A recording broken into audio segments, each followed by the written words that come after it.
Hello नमस्कार, मेरा नाम है अभिजीत श्रीवास्तव और आप सभी का इस वीडियो सीरीज़ में बहुत बहुत स्वागत है।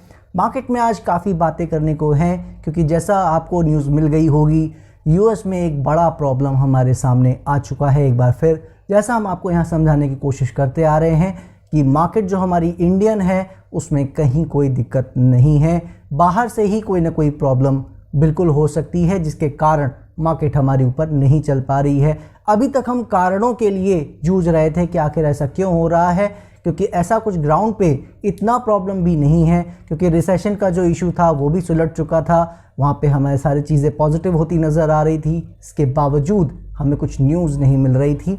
आज बहुत सारी चीज़ें हमारे सामने हैं, फिर भी चार्ट्स पे चल के समझेंगे कि सेक्टर्स हमें क्या बता रहे हैं और आज बहुत सारी चीज़ों की बात हम करने वाले हैं। तो कंक्लूजन को ध्यान से देखिएगा और पूरा देखना मत भूलिएगा। शुरू करते हैं आज का वीकली मार्केट सिनेरियो। चलिए बात कर लेते हैं निफ्टी के बारे में। जो दोस्त नए जुड़े हैं उनको बताना चाहूँगा कि करीब करीब इन एरियाज से हम निफ्टी से दूर रहने की बात करते आ रहे हैं और उससे लेके अब तक 2-3 मंथ से ज़्यादा समय बीतने को हो रहा है और अभी तक इसमें कोई खास डेवलपमेंट आप देख रहे हो नहीं हो सकी है। हमारे रेजिस्टेंस एरिया को भी ब्रेक ये नहीं कर सका है। हालांकि हमने एक बात और की थी इसके साथ साथ कि ये जो भी एरिया करेक्शन का चल रहा है, हमारा फाइनल सपोर्ट जोन जो है 17,300 के आसपास है, इसको डिसाइसिवली ब्रेक नहीं करना चाहिए। नीचे यहाँ पे भी आ सकता था, यहाँ पे भी आ सकता था और अभी जो आ रहा है यहाँ पे भी नीचे आ सकता है। हम बार बार यही बात करते आ रहे हैं कि इस एरिया के नीचे तो जा सकता है लेकिन 2-3 डेज से ज़्यादा उसको वहाँ रुकना नहीं चाहिए। बड़ी बड़ी कैंडल्स की कैरेक्टर जो होती है वो दिखानी नहीं चाहिए। जो सभी जानते हैं, जो हमारे ब्रेकआउट के जो रूल्स हैं उसको फॉलो करते हैं, उनको पता है। तो कुल मिला के बात यही है कि अभी तक दोनों ही चीज़ें नहीं हुई हैं। ना ही नीचे जाने की उसने कोशिश की है, ना ही कोई ऐसा कैरेक्टर दिखाया है जिसके लिए हमें कोई परेशान होने की ज़रूरत है। अभी तक 3-4 टाइम से ज़्यादा अटेम्प्ट हो चुके हैं नीचे जाने के, लेकिन बहुत अच्छे से ये सपोर्ट होल्ड करता नज़र आया है। और ये आपको पता है आज से सपोर्ट जोन नहीं है, कई महीनों पहले हमने इस सपोर्ट जोन की बात की थी और इसको इतना बोल्ड कर रखा था कि यही हमारा मेजर जोन है। तो अब ये क्या चूज़ करेगा आने वाले हफ्तों में वो हमें जल्दी पता लग जाएगा। बाकी कंक्लूजन में बात करेंगे ही। फिलहाल निफ्टी में जैसा हम बात करते आ रहे हैं, इसी सपोर्ट एरिया को फॉलो करने की ज़रूरत है और कंफर्मेशन प्लेयर्स को अभी भी दिल्ली बहुत दूर है, तो बहुत वेट करने की ज़रूरत है जब तक 18,300 और 450 का जोन डिसाइसिवली ब्रेक ना कर जाए। और अब आ गए हैं बैंक निफ्टी के चार्ट पर। बैंक निफ्टी में आपको याद होगा दोस्तों, हम लोगों ने इसी एरिया पे बात की थी कि 39,500 का एरिया होल्ड कर जाना चाहिए अगर ये ज़्यादा डीप करेक्शन नहीं करना चाह रहा है तो, वरना फिर तो ये 36,000 के आसपास का रास्ता इसके लिए ओपन ही हो जाएगा। क्या देखा आपने अभी तक? अभी तक आपने देखा है कि 39,000 का जो हमने एक सपोर्ट जोन दे दिया था 38,700 के आसपास, उसके पास ये नहीं आ सका है। एग्जैक्टली 39,500 ही इसके लिए काफ़ी रहा है अभी तक, उसी को एज ए सपोर्ट फॉलो करता नज़र आया है। हालांकि हमने देखा है कि जैसे निफ्टी बार बार लो के पास अटेम्प्ट कर रहा है, बैंक निफ्टी अभी तक लो के आसपास नहीं आ सका है। एक पॉजिटिविटी शो कर रहा है, बट स्टिल जैसा हम पहले बात करते आ रहे हैं कि एक वीक या कोई किसी दिन अच्छा परफॉर्म कर लेने से ये कोई फ़र्क नहीं पड़ता कि ओवरऑल क्या चल रहा है। तो ओवरऑल बैंक निफ्टी में पोटेंशियल है नीचे जाने का।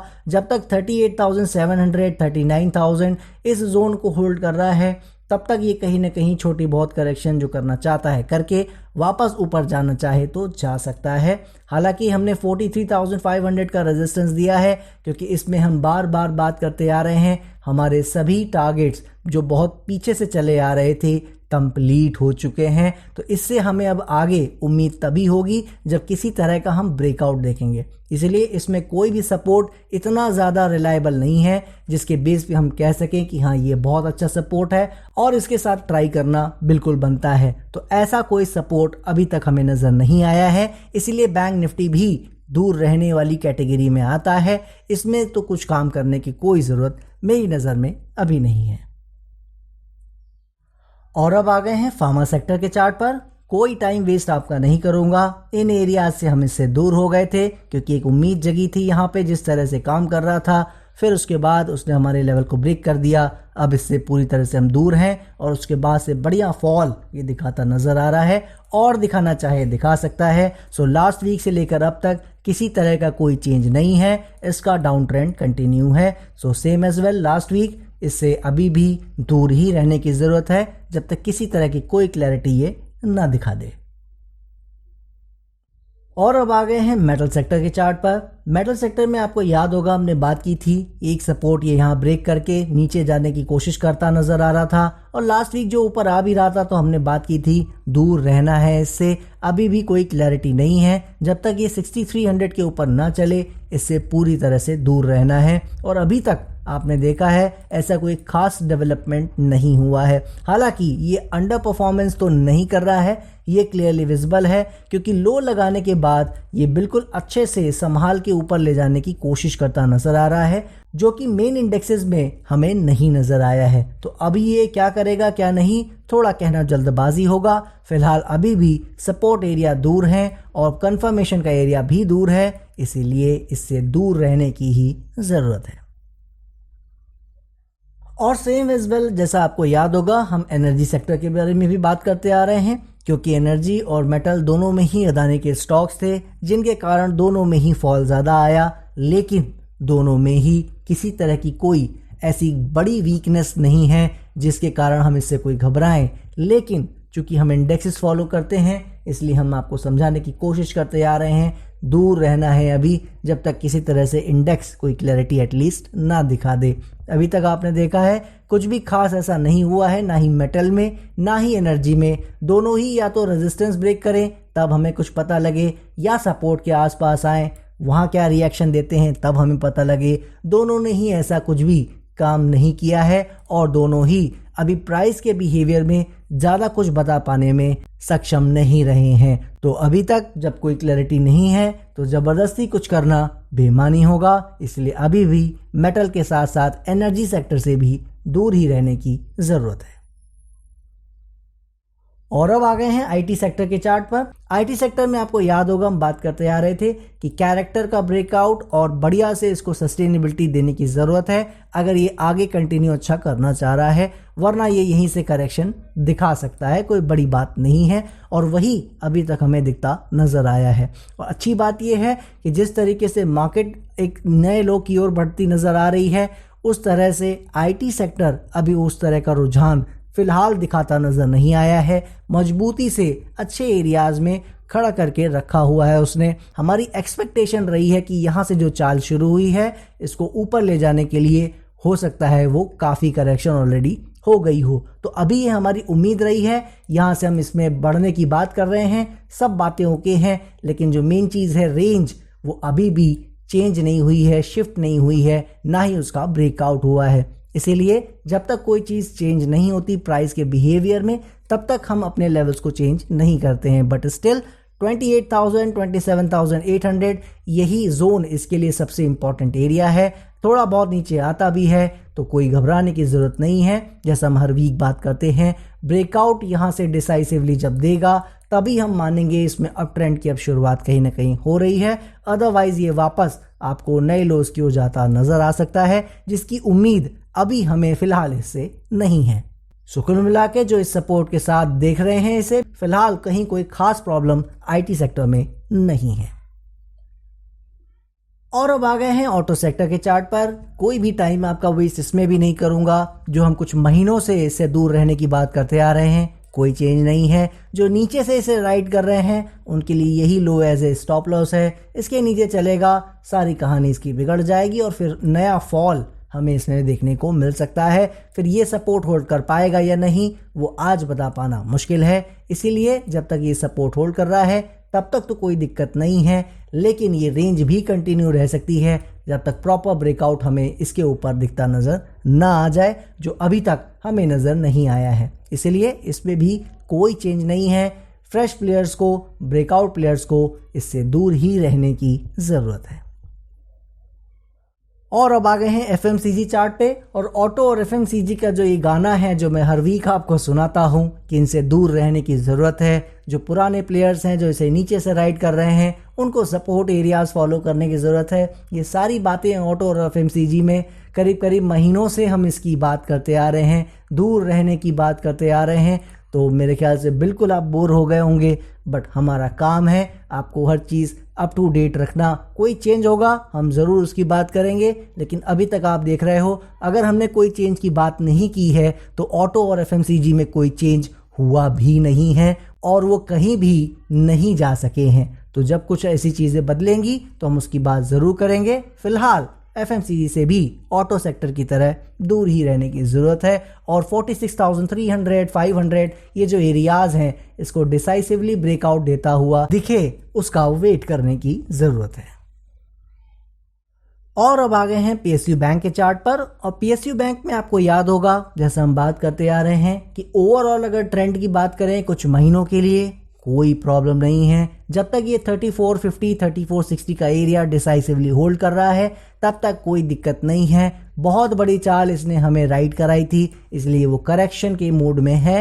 रेस्टिंग एक एरिया होता है, रेस्टिंग जोन होता है, उसी जोन में है ये। जब तक आराम करना चाहे कर सकता है, मेनली लेवल ब्रेक करना नहीं चाहिए। अभी तक आप देख रहे हो वो आराम इसमें जारी है और किसी तरह की कोई भी प्रॉब्लम फिलहाल पीएसयू बैंक में नहीं है। लेकिन काम फ्रेश तभी करना है जब ये कहीं ना कहीं किसी तरह का ब्रेकआउट दे या कोई प्राइस में ऐसा बिहेवियर दिखाए जिसको देख के हम इसमें दोबारा काम करने की कोशिश कर सकें। तो अभी ऐसा कुछ नहीं हो रहा है, इसलिए पीएसयू बैंक से फिलहाल जैसा हम बात करते आ रहे हैं कुछ महीनों से ऑटो एफएमसीजी की तरह दूर ही रहने की ज़रूरत है। और अभी आ गए हैं रियल्टी सेक्टर के चार्ट पर। याद होगा आपको मैंने क्या कहा था, ये लेवल हमारा ब्रेक कर दिया है 397-98 के आसपास। अब इसको अगर ब्रेक कर दिया है तो एक बार के लिए दूर हो जाना है। हालांकि हमें इससे काफ़ी उम्मीदें थी, लेकिन हमारे लेवल ब्रेक कर जाते हैं तो सारी उम्मीदों पे पानी फिर जाता है। फिर भी मैंने ये कहा था कि अगर ये कुछ दिनों में वापस आने की कोशिश करता है तो फिर हम इसे दोबारा बात करेंगे। हमने देखा लास्ट वीक बढ़िया से वापस आया दोबारा, कुछ ही सेशंस में ये वापस लौटता नजर आया जो कि बहुत ही पॉजिटिव साइन था। फिर भी मैंने आपसे कहा था एज ए प्रिकॉशन कि ये जो लो एरियाज हैं अब ये ब्रेक नहीं करना चाहिए, इसके आसपास जाना चाहे जा सकता है। तो वो बिहेवियर कैसा होगा, कैसे ये काम करेगा, अब वही मैटर करेगा। अदरवाइज 431 का एरिया 430 का एरिया डिसाइसिवली ब्रेक जब करेगा तभी हमें किसी तरह की कंफर्मेशन मिल सकेगी। अभी तक आपने देखा है जो बिहेवियर रहा है एक इस अच्छे अपमूव के बाद का, उसमें करेक्शन ही दिख रहा है। तो अभी तक कोई खास बात नहीं है, लेकिन अगर ये वापस लो कटता नजर आता है तो कहीं ना कहीं ये कंफर्म करेगा कि हमारे जो लेवल कट गए हैं उसने कहीं ना कहीं करेक्शन का एक्सटेंशन शो किया है और आने वाले कुछ हफ्तों से महीनों के लिए रियल्टी सेक्टर प्रॉब्लम में जा सकता है। तो अभी जो एक उम्मीद जगी है हमारे लेवल को काटने के बाद वापस जो ऊपर आया है वो उस पर पानी दोबारा फिर जाएगा और फिर लंबे टाइम के लिए फिर जाएगा अगर ये इन लोज को ब्रेक करने की डिसाइसिवली कोशिश करता है। सो कुल मिला के जब तक इन लेवल्स को होल्ड कर रहा है ये, तब तक तो ये एक सेफ जोन आप कह सकते हो, एक लास्ट होप आप कह सकते हो, ये बनी हुई है। अदरवाइज जैसे ही ये अगर ब्रेक कर जाएगा एरिया डिसाइसिवली तो फिर इससे कुछ हफ्तों से महीनों तक हम इससे दूर रह सकते हैं, जैसे ऑटो और एफएमसीजी से हम दूर रहते चले आ रहे हैं। सो ये देख लिया आपने सभी चार्ट्स। चलिए कंक्लूजन में हम अपने जो मार्केट के व्यूज़ हैं, जो भी एस्पेक्ट्स नज़र आ रहे हैं, उन सभी चीज़ों पर चर्चा शुरू करें। उससे पहले जो भी हमारे दोस्त ये वीडियो पहली बार देख रहे हैं उनसे यही कहना चाहूँगा कि हम यहाँ पे जो व्यू देते हैं, चाहे मार्केट का, सेक्टर्स का, किसी का भी, वो कुछ हफ्तों से लेकर महीनों का व्यू देते हैं।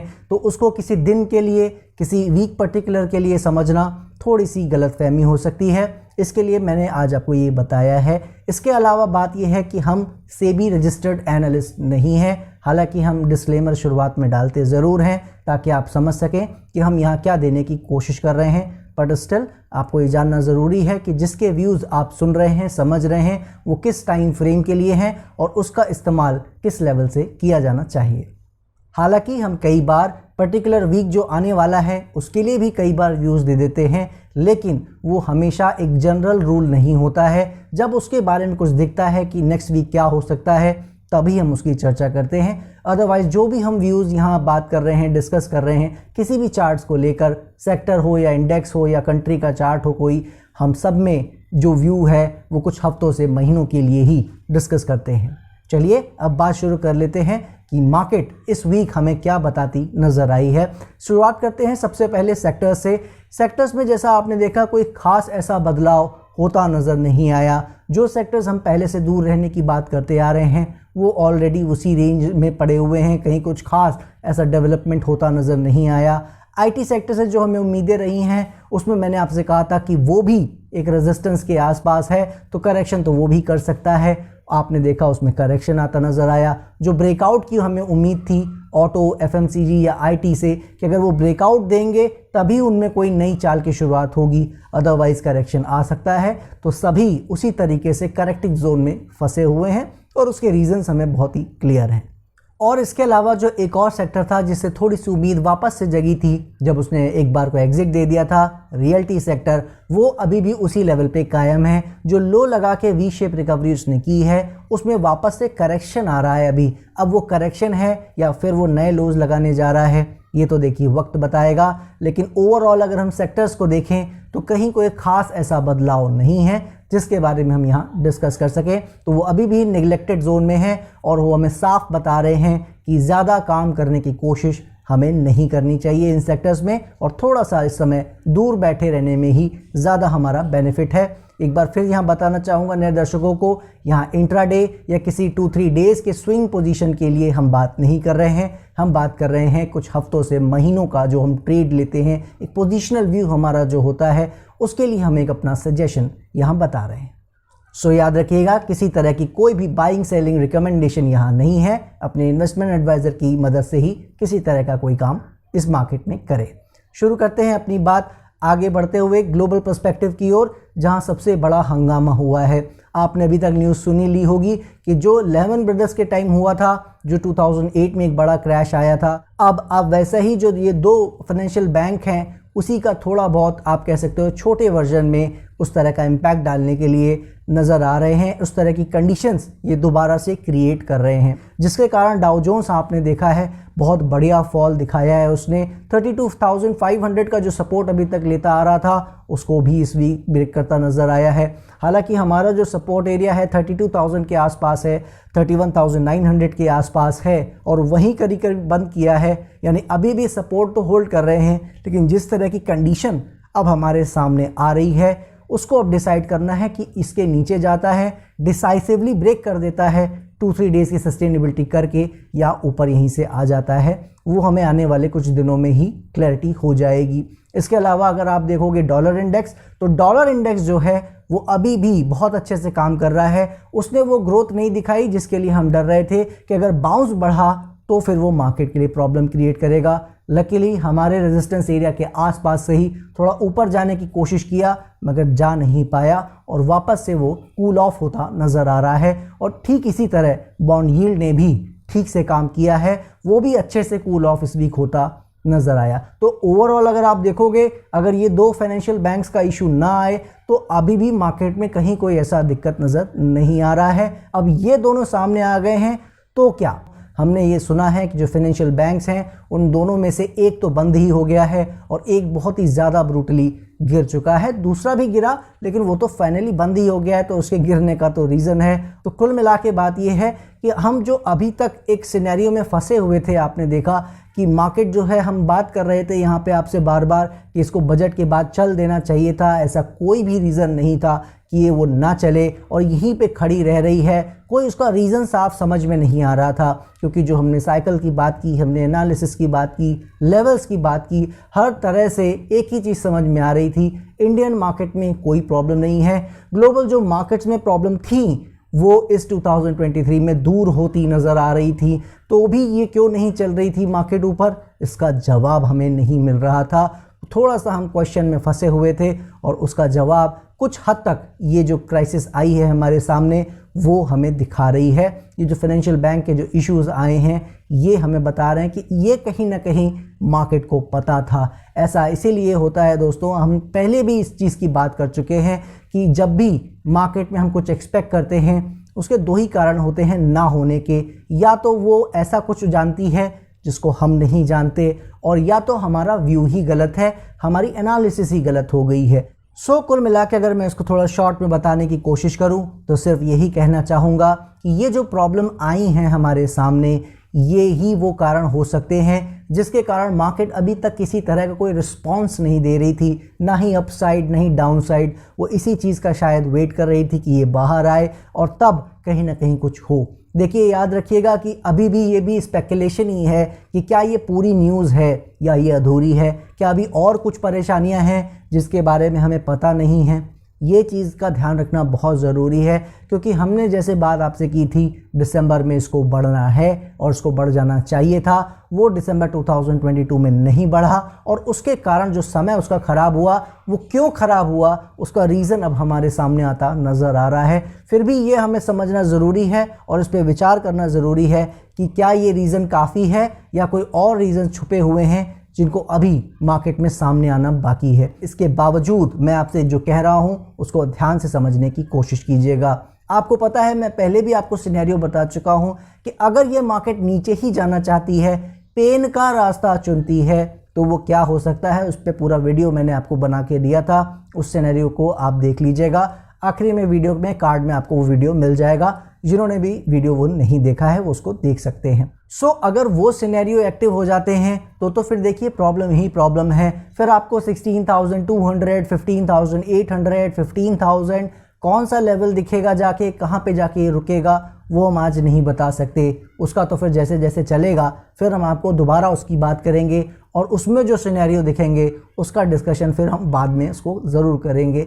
अभी हमारा मानना नहीं है कि वो होगा, इसकी वजह से उसकी बात हम नहीं करते आ रहे हैं। लेकिन जो ये अब इतना बड़ा क्राइसिस आ गया है और हम अभी भी करेक्शन में ही चल रहे हैं, कुछ भी हम ऐसा इम्पैक्ट नहीं डाल सके हैं मार्केट में पॉजिटिवली जिसमें हम कह सकें कि शायद कोई लेवल टिक पाएगा या नहीं। हम अभी भी लो के आसपास ही खड़े हैं जो ये करेक्शन चल रहा है। तो इसके कारण क्या हो सकता है उस चीज़ को समझ लीजिए। जैसा हम आपको बताते आ रहे हैं कि 17,300 का सपोर्ट एरिया ब्रेक नहीं करना चाहिए, नहीं करना चाहिए तो नहीं करना चाहिए, और लो लगाने चाहे तो ये बिल्कुल 17,100 के आसपास तक भी जा सकता है। लेकिन 2-3 डेज से ज़्यादा सस्टेनेबिलिटी और वो ब्रेकआउट का जो कैरेक्टर होता है वो नहीं होना चाहिए।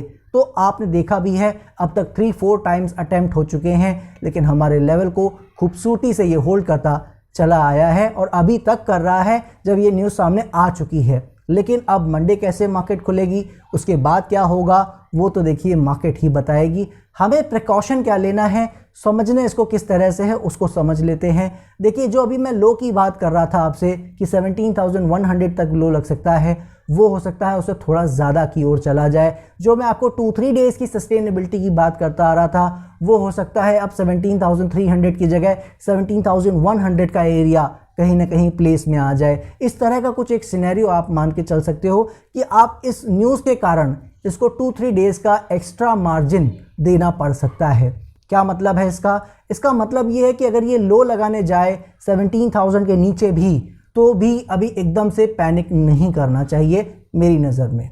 जी हाँ दोस्तों, बहुत ध्यान से इस चीज़ को समझ लीजिए। मैं आपको वर्स्ट काउंट करके बता रहा हूँ, याद रखिएगा। ये सब भी होगा या नहीं वो मुझे नहीं पता है। मार्केट में कोई न्यूज़ अच्छी आ ही नहीं रही है, ऊपर से इतनी बेकार न्यूज़ हमें सुनने को मिल गई है। इस तरह से किसी भी फाइनेंशियल बैंक का बंद हो जाना, इतना तो आप भी समझते हैं, ये कोई छोटी मोटी बात नहीं है। याद रखिएगा, आज जब मैं ये वीडियो रिकॉर्ड कर रहा हूँ, ये संडे का मॉर्निंग है, आफ्टरनून कह सकते हो आप, और इस समय पे जब मैं रिकॉर्ड कर रहा हूँ तो मार्केट बंद है। मुझे नहीं पता मंडे को कैसे मार्केट खुलेगी, मुझे नहीं पता पूरे ग्लोबल मार्केट में क्या इम्पैक्ट पड़ने वाला है। उसके बावजूद मैं आपसे यहाँ पे कह रहा हूँ और अपने पूरी जिम्मेदारी से ये कह रहा हूँ कि अभी इसमें ज़्यादा पैनिक करने की ज़रूरत नहीं है। 17,000 के नीचे अभी तक जो हम कह रहे थे 17,300 2-3 डेज़ की क्लोजिंग, उसको हटा के हम आपसे कह रहे हैं 17,000 के नीचे 8-9 आवर्स से ज़्यादा की सस्टेनेबिलिटी नहीं होनी चाहिए। अब इस पे थोड़ा सा ध्यान देना है। उसके ऊपर ही ऊपर कोई काम करा के चला जाए, 17,000 के नीचे लो लगाने तो आए, कोई भी लगा जाए, लेकिन वापस विद इन 1-2 आवर लौट आए तो वो बहुत ही अच्छी बात है, फिर कोई दिक्कत नहीं है। तो ये सारी चीज़ें हमें बस ध्यान देनी है उसके हिसाब से इसे डील करना चाहिए। और जैसा मैं बताता आ रहा हूँ, ट्रेडिंग से, उस बिज़नेस से फ़िलहाल दूर ही रहने की ज़रूरत है। एज ए ट्रेडर, जैसा मैं आपको बताता आ रहा हूँ, अभी हमें काम नहीं करना है, और करना भी है तो बहुत ही लिमिटेड, बहुत ही कम, जिससे कि हमें बस मार्केट की नब्ज़ पता लगती रहे कि वो क्या चाह रही है, उतना ही काम करना है। ज़्यादा काम बिल्कुल नहीं करना है, दूर रहना है इस मार्केट से। इसके अलावा जो इन्वेस्टर कैटेगरी है, जो इस बात से परेशान है, इस तरह की न्यूज़ आ रही है तो बैंक्स में क्या होगा, क्या हमारे बैंक्स पे बहुत बड़ा असर पड़ेगा, ऐसा भी क्वेश्चन हमारे पास आया। देखिए, याद रखिए, आपके बैंक्स का सिनेरियो, आपकी पूरी मार्केट का सिनेरियो बहुत ही डिफरेंट है, राइट। जो भी करेक्शन आ सकती है वो हम पहले से बात कर रहे हैं कि बैंकिंग सेक्टर में हमारे सारे टारगेट जो हैं वो कंप्लीट हो चुके हैं, बट स्टॉक स्पेसिफिक अभी भी चाल आ सकती है, ऐसी कोई खास बात नहीं है। और बैंकिंग सेक्टर वैसे भी अंडर परफॉर्म कर सकता है या करेक्शन कर सकता है, इसकी संभावना हम पहले से जताते आ रहे हैं। अब उसके बाद ये न्यूज़ आ गई है तो अब आप ये कह सकते हो कि थोड़ा बहुत करेक्शन और होना चाहेगा तो हो जाएगा। सो अब बस हमें यही देखना है कि इसमें क्या पिटारे में कोई और न्यूज़ है जो मार्केट को पता है, जिसके कारण ये और फॉल दे सकता है। अगर वैसा कुछ है तो मार्केट में देखिए फॉल ज़रूर आएगा। अदरवाइज़ अगर सिर्फ ये न्यूज़ है और इसके कारण भी फॉल आनी है तो कितनी आनी है वो तो देखिए मार्केट ही बताएगी। लेकिन जहाँ तक मैं समझ पा रहा हूँ, बहुत बड़ी प्रॉब्लम मार्केट में नहीं आनी चाहिए। जब इतना समय मार्केट ने संभाल लिया है तो मेरी नज़र में ज़्यादातर चीज़ें ऑलरेडी डिस्काउंटेड हो चुकनी चाहिए और उसमें ज़्यादा बड़ा फॉल नहीं आना चाहिए। वो फाइनल नेल जिसको कहते हैं वो अगर लगने वाला है तो एक अलग पॉइंट है कि एक फॉल हमें थोड़ा सा देखने को मिल जाए 200-300 पॉइंट्स का और उसके बाद रिकवरी हो जाए। वही चीज़ हमें चेक करनी है कि फॉल क्या हो रहा है, लो क्या लग रहा है, वो ज़्यादा इंपॉर्टेंट अब नहीं रह गया है। सस्टेनेबिलिटी कितनी हो रही है उसी चीज़ का हमें ध्यान रखना है। आशा करता हूँ मैं अपनी बात आपके सामने रख पाया हूँगा। पैनिक मत कीजिए, याद रखिएगा पैनिक से कभी कुछ किसी को हासिल नहीं हुआ है। इन्वेस्टमेंट कैटेगरी वाले लोगों को अभी 1 रुपए का भी मेरी नज़र में पैनिक करने का कोई मीनिंग नहीं है, कोई भी माल बेचने की ज़रूरत नहीं है। बैंकिंग सेक्टर में भी ऐसा कोई घबराने की बात नहीं है, फ़िलहाल ऐसी कोई दिक्कत नज़र नहीं आ रही है। करेक्शन हो सकती है, उसकी एक्सपेक्टेशन हम खुद करते आ रहे हैं। कुछ भी चेंज होगा, मुझे कुछ भी इन्फॉर्मेशन मिलेगी, टेलीग्राम पे हम ज़रूर अपडेट करेंगे। डिस्क्रिप्शन बॉक्स में लिंक दिए हुए हैं, हमारे ग्रुप और चैनल कोई भी फ्री ऑफ कॉस्ट ज्वाइन कर सकता है। दीजिए मुझे इजाज़त, नेक्स्ट वीक फिर मिलेंगे यहीं पे आपको। तब तक के लिए जय हिंद, जय भारत।